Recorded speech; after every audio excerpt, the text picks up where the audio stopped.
Bismillahirrahmanirrahim. Today we are in the class of grammar, and in this grammar class we are going to discuss tenses. Tenses हम discuss कर रहे हैं और tense में हमारा आज का टॉपिक है future continuous tense.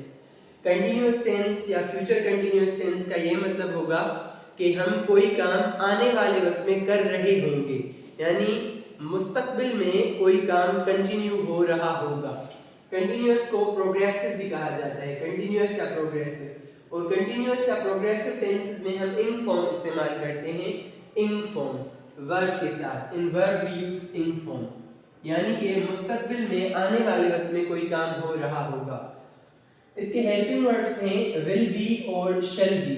will be shall be इसके हेल्पिंग वर्ब्स हैं, और हेल्पिंग वर्ब्स के साथ हम दूसरी बात जो डिस्कस करते हैं किसी भी टेंस की, वो होती है इसकी उर्दू निशानियां.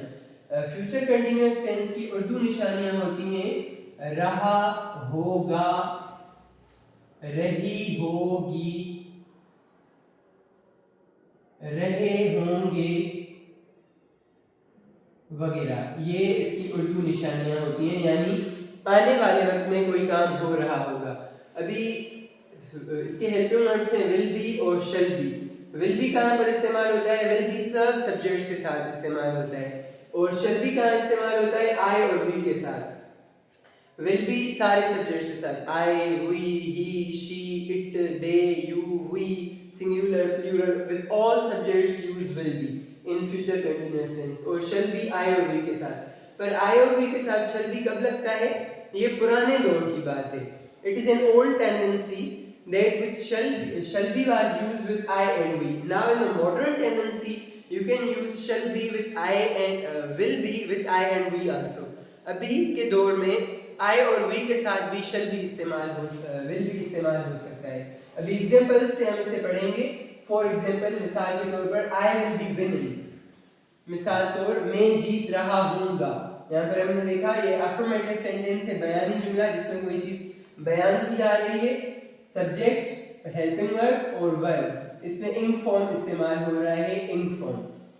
मैं जीत रहा हूँगा, निशानियां वही हैं जो हमने यहाँ पर डिस्कस की. रहा होगा, रही होगी, रहे होंगे वगैरह, ऐसी निशानियां, यानी आने वाले वक्त में मुस्तकबिल में कोई काम हो रहा होगा.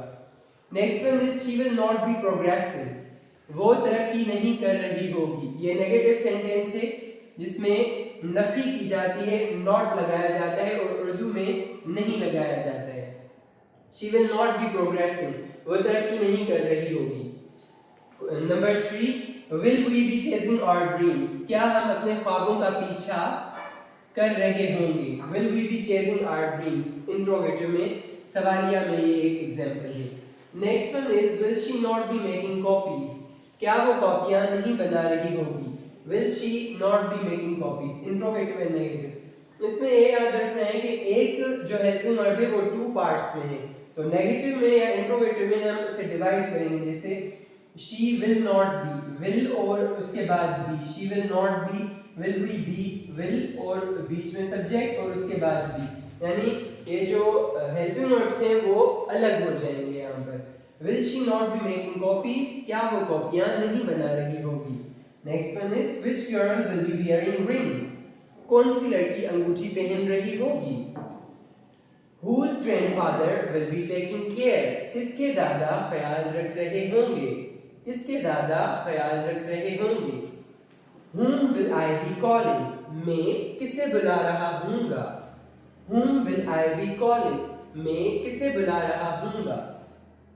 When will he be going? When will he be going? कब वो जा रहा होगा. Why will she be falling? क्यों वो गिर रही होगी. Who will be avoiding class? कौन क्लास से गुरेज कर रहा होगा. Where will she be writing? कहाँ वो लिख रही होगी.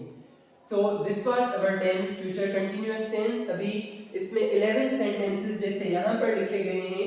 First one affirmative, negative, interrogative, interrogative and negative, which या what में, whose, whom, why, when, why, who और where. इसी तरह से आप 11 सेंटेंसेस कमेंट्स में लिखकर दिखाएं ताकि समझ आए मुझे कि आपको समझ आई है या नहीं. Please like, comment, share and subscribe. Thank you so much.